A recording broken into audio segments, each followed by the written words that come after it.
Hello guys, welcome back again sa ating YouTube channel, no, The Action Man. Una sa lahat, may galab shoutout po sa lahat ng mga kakamping at sa mga hindi man mga kakamping. Kung interesado ka sa video ito, patapusin mo na hanggang dulo at huwag nyo nang kalimutan na i-like at i-share ang ating video para malaman naman ng iilan sa ating mga kababayan na nagtutulog-tulugan sa katotohanan. So muli naman nagbabalik ang nag-iisa nyong host na si The Action Man para magbigay ng komentaryo at reaction sa mga mainit ng issue ng bayan. So ito ho mga ka-action, mga kakamping, no, may gusto lang po ako na i-share sa inyo. Alam ko po na pumutok na naman ang balitang ito. Alam naman po natin na na-cite in contempt na ito si Pastor Apollo Kibuloy at hanggang ngayong araw lang ho ang hinihintay ng kamera. Ngayon, kung wala pa rin mga ka-action, maybe Lunes o Monday ay mai-release na ang warrant of arrest sa kanya at nakahanda na po ang kanyang kulungan. Kulungan na kung saan na super ganda, may aircon, may CCTV at pwede pang gumamit ng cellphone sa loob ng 10 minuto bawat araw. Iba si Pastor, iba ang treatment kay Pastor. Inallowed na gumamit ng cellphone sa loob ng 10 minuto. Ganito ang pagkakaiba ng mahihirap at hindi at mayayaman kapag ikaw ay makulong. Magkaiba ang pagtrato o treatment ng ating mga otoridad, ng ating mga opisyal. Diba, mga ka-action? Okay, ito po. Bago tayo magtuloy-tuloy, panoorin muna natin ang balitang ito. Dito na po siya mag-stay. Babasahan din po namin siya ng aming guidelines. Katulad po nung kailan lang po ang visiting hours, yung po paggamit ng cellphone, at saka po yung mga authorized visitors. Pinahintulutan ng mga miyembro ng media na makapasok sa detention center ng Kamara kung saan dinadala ang mga inaarestong personalidad matapos mapatawan ng contempt. Itong detention facility na nakikita nyo sa aking likuran, dyan posibleng manatili ang religious leader na si Apollo Kibuloy kung hindi haharap sa Kamara hanggang araw ng Biyernes, March 15. Pinatawa ng contempt si Kibuloy dahil sa hindi pagdalo sa pagdinig ng House Committee on Legislative Franchises kaugnay ng panukalang bawiin ang prangkisa ng Sunshine Media Network International o SMNI. Si Kibuloy ang honorary chairperson ng network. Ayon kay House Secretary General Reginald Velasco, posibleng lumabas ang detention order laban kay Kibuloy sa Lunes o Martes, March 18 o 19. It will be ready by tomorrow, so it can be served by next week. It will be signed by the chairman of the franchise committee, and any authorized House official can sign it. So it's either me or the speaker can sign the warrant of arrest. May 2 air-conditioned rooms at 3 comfort rooms ang detention center sa Kamara. Sa kasalukuyan, okupado na ang isa ng resource person na na-cite in contempt.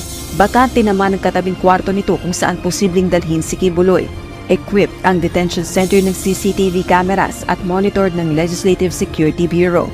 Bago ipasok sa loob, dadaan security at medical check-up ang detainee. Pwedeng gumamit ng cellphone sa loob ng pasilidad, subalit 30 minuto lamang kada araw ang ibibigay na oras. Maaari namang hilingin na palawigin ito sa House Committee na nagpa-contempt sa detainee. Alas 9 hanggang alas 11 ng umaga o 1 hanggang alas 3 ng hapon, Lunes hanggang Sabado ang visiting hours sa detention center.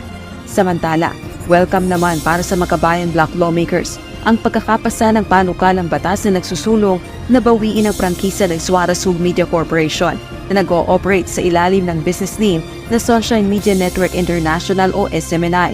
Bunsod umano ito ng sari-saring paglabag sa prangkisa ng network gaya ng fake news peddling, red tagging at paglabag sa broadcasting standards. Yung hindi pagsipot ni Kibuloy sa pagdinig ng komite ay nagpapakita ng kanyang pag-iwas sa accountability. Akala ko ba ay appointed son of God siya? Bakit takot siyang humarap sa Kongreso? Sabi ni Apollo Kibuloy, siya daw ang pipirma sa kaligtasan ng tao. Ang tanong natin ngayon, mapipirmahan ba niya ang sarili niyang kaligtasan? Bukod sa Kamara, may ultimatum na rin ang Senado kay Kibuloy upang magpaliwanag kung bakit hindi ito dapat arestuhin ng Senado. Kaugnay naman ito ng ginagawang investigasyon ng Senado sa mga alegasyon ng sexual crimes laban sa religious leader. Rose. So yun na ho mga ka-action, mga kakamping, no? Napanood na po natin at napakinggan na po natin. Ngayon, ang tanong po natin dito, saan isi-serve ang warrant of arrest kung hindi makita si Pastor Kibuloy? Siyempre, alam po natin, kapag mag-release na ang Kamara ng warrant of arrest kay Kibuloy, hindi lang po natin alam, baka mamaya magtago-taguan, di ba? At pagiging pares na siya kay Tebes at Bantang, wanted, di ba? At syempre, nandyan lang yung warrant of arrest, mga ka-action. Hanggat hindi siya makikita, andyan pa rin ang warrant of arrest. Hindi po yan mawawala, di ba? Oh. Alam na po natin ang kahinatnan nito, mga ka-action, mga kakamping. Kapag hindi siya magpakita, wanted. Di ba? Oh. Ito yung pagkakaiba, no, mga ka-action, mga kakamping. Sinasabi ng iba ng kanyang mga taga-suporta, justice for Kibuloy. Paano magiging justice for Kibuloy kung si Kibuloy ay magtatago na hindi niya harapin ang ganitong mga issue laban sa kanya? Masasabi ba natin na justice? O may biktima dito na kailangan niyang harapin? O may mga kaso siyang kanyang haharapin? Di ba? Nandun lang po yun. Tulad ng ginagawa ng Senado. Justice daw for Kibuloy. Parang baliktad yata. Ang naghihingi po ng justice ang mga biktima, kung totoo man ang sinasabi o sinasalaysay ng mga biktima. Sila po ang tunay na naghihingi ng justice. Dahil si pastor ay siya ay isang inaakusahan at dapat lamang na humarap siya. Dahil kung hindi siya humarap, pangalawang arrest warrant to sa kanya, arrest warrant ng Kamara, ng House, arrest warrant ng Senado. Pwera na lang kung matanggap ang magiging dahilan sa show cause order, kung matanggap ni Senadora Risa Hontiveros ang kanyang mga sasabihin. Kapag hindi po matanggap ni Senadora Risa Hontiveros, naku po,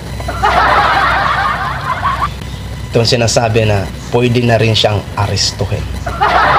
Diba? Oh. Titingnan po natin ang susunod na mga mangyayari nito, mga ka-action, mga camping. Sa ngayon, manunood muna tayo o makikibalita muna tayo sa mga issue ho ngayon, mga ka-action. Atin po ito ang tabayanan dito kay Pastor kasi sila patuloy nag-iingay. Tayo naman, patuloy din po tayo mag-iingay para sa katotohanan. So yun lang ho, mga ka-action, share ko lang ho sa inyo. Maraming salamat po sa ating mga viewers, Luzon, Visayas at Mindanao, all over the world. Ako po ang inyong lingkod, si The Action Man. Have a good day, everyone. Beautiful.